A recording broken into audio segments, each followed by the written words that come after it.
The link between Sonic and Autism Explained. Well, I really liked this game growing up. So, I hope it doesn't mean I'm autistic. Sonic the Hedgehog. From what I've seen on the internet, there is a clear trend between the two. From content to memes to people just flat out asking, what is it with autistic people and Sonic? And this piqued my curiosity. I like Sonic. So I decided to do some research. In order to truly explain the link between Sonic the Hedgehog and autism spectrum disorder. Shit. Oh. For this video, I decided to split my findings into 3 different topics. I love the grinding Before we get into rails. the nitty-gritty, I should probably explain what autism exactly is first. Autism spectrum disorder, or ASD, is a neurological disorder affecting the way a person socializes, behaves, and learns. The exact cause of autism is still unknown. I do have learning problems. It takes me a little bit to grasp concepts, but I do after I spend some time on them. However, scientists have found that it's typically genetic and can run in families. Boo! You stink! ASD can vary in type and severity in different people, hence why it's referred to as a spectrum disorder.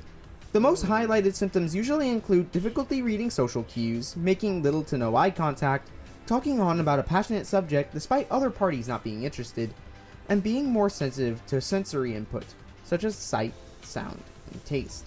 There are lots more symptoms that can vary from person to person, and can cause trouble for people with ASD to make friends. I might be cooked. That description fit me pretty well, I ain't gonna lie to you.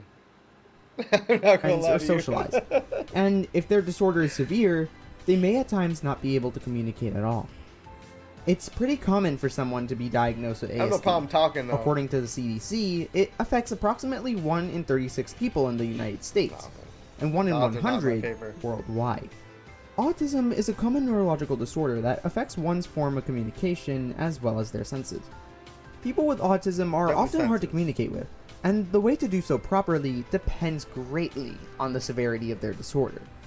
However, it's still possible for an autistic person to excel at some activities most would find challenging. And that pretty much sums up the basics. Now that that's out of the way, it's time to get into the fun stuff. Sonic the Hedgehog. He and his friends need no introduction. Introduced in 1991, the series would go on to take the world by storm, spawning a long-running comics line, 7 television series, a multitude of attractions around the world, and even 3 blockbuster movies. Sonic is everywhere, and his bright blue color gives him away pretty easily. Which brings me to my first topic. Sensory appeal. Think to yourself, what is it that makes the Sonic series so iconic? Is it his super speed and his love for freedom? Or what about the huge and colorful beloved cast of characters? Or maybe it's the recognizable and catchy music that comes with every game? Well, what about all of those things? Because of autistic people's higher sensitivity to senses, they're in turn more sensitive to certain stimuli, making them more fixated on certain details or features.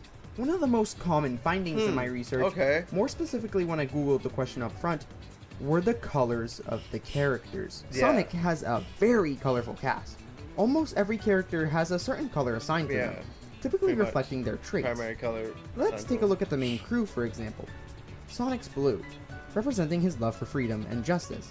Tails is bright orange, his companionship and determination. Knuckles is red, his strength and anger. Amy's pink, her femininity and love. And Shadow's black, his dark past and inner pain.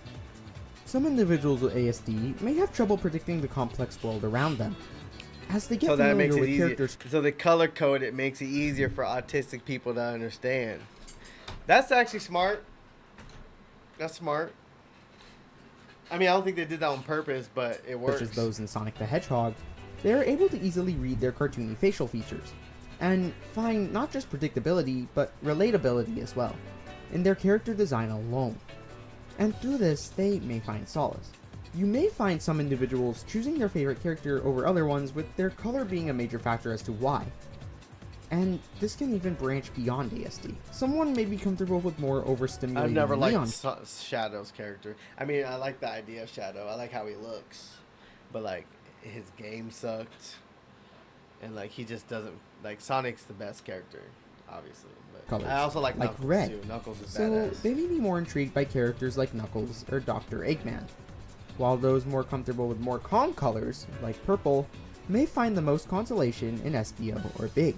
Sonic's huge cast of characters, each with their own identifiable color and personality, can provide comfort and stimulation to people with ASD. This comfort has the possibility to easily lead someone with ASD into an introduction with the Sonic games. However, it can go beyond just the design of the characters. Sonic is known for the fact that each game has a quality soundtrack. I don't know about that Almost song. each game. Along with visual stimuli, people diagnosed with ASD can also be more sensitive to auditory stimuli. The original Sonic in turn, had the best allowing soundtrack. them to become more easily And then mesmerized Sonic Adventure 2 Battle had a great soundtrack too. in musical score. This can make listening to music feel more soothing and satisfying. That is, if it isn't too loud. They are also sensitive to the volume. Sonic's high-quality soundtrack, as a result, can easily draw in players with ASD. Iconic songs like City Escape, Sonic Heroes, and Live and Learn, as well as instrumental pieces like Emerald Coast, Kingdom Valley, and Studiopolis, can play a significant part in enhancing the gameplay experience of someone with ASD. The memorable melodies, comforting rhythm, and non-verbal expression of these songs can help people with ASD escape from an overstimulating environment, in or outside of gameplay. Speaking of the gameplay, that too can add sensory appeal to the Sonic games. If you have a brainstem, played you the fuck know out that of Sonic Sonic, holy gameplay is shit. often fast-paced and speedy.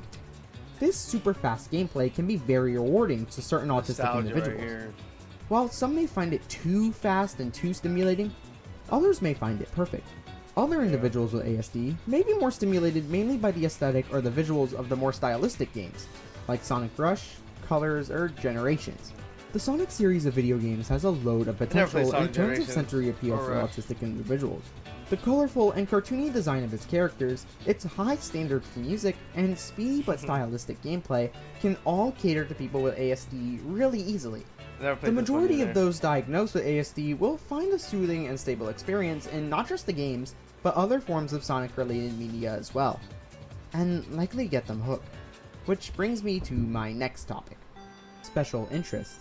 When talking about autism, you may have I feel like they should just like go all the way with the graphical fidelity for Sonic. You know, make it just a badass AAA title, the most best Sonic game they ever did, and I think they'd make a lot of money. They always keep it basic, which is fine. You know, gameplay's fine. But heard the I think phrase they should go all special the way. interests pop up here and there. These refer Especially to since the movies activities or came out. objects that people develop a strong fondness for. For people with Spend autism, 100 million. these quote-unquote special interests can develop very easily.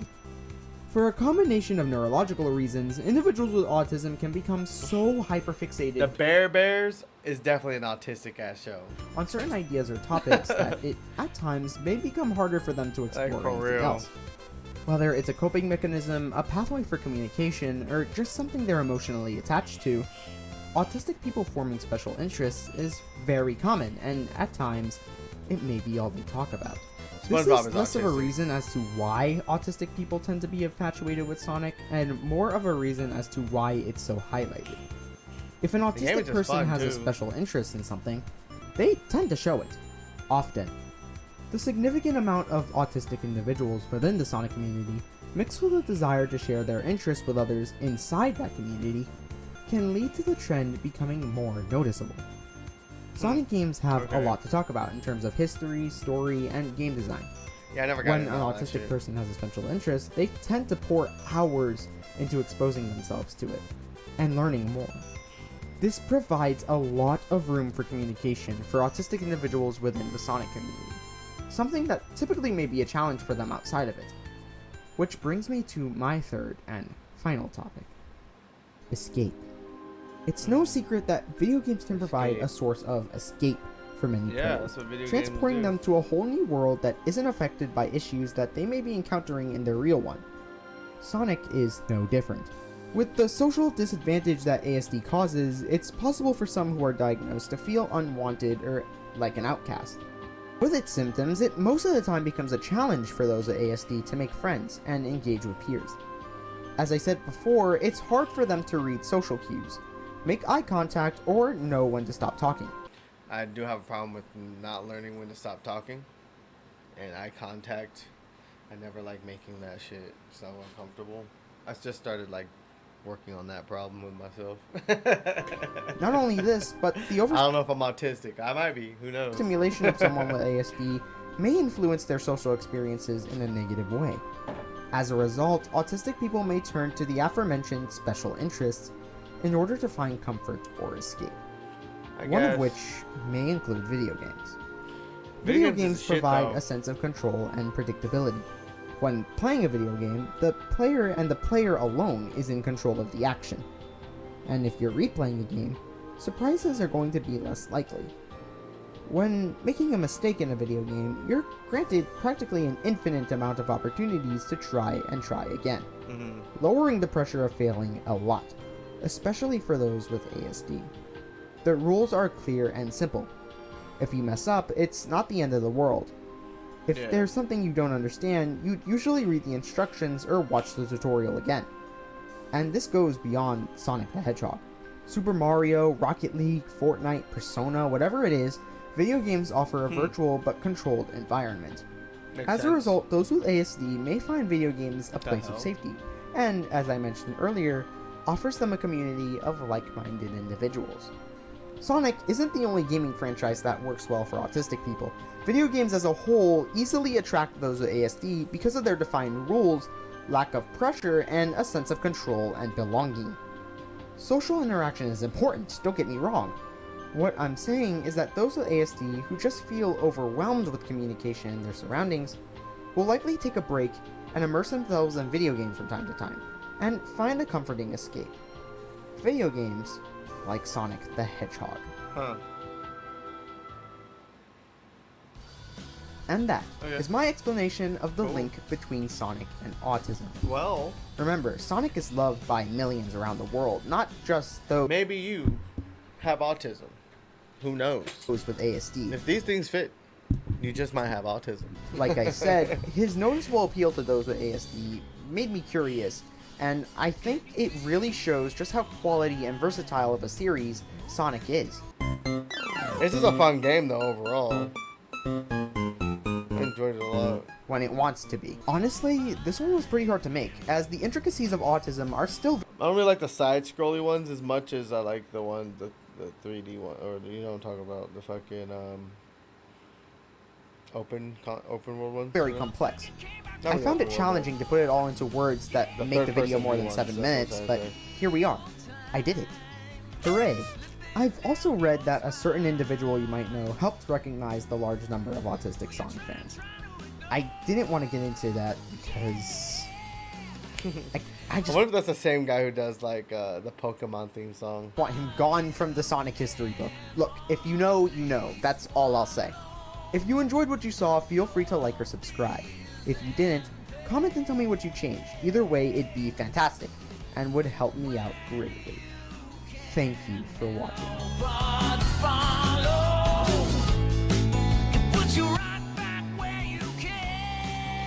That's a good video. I never thought about that.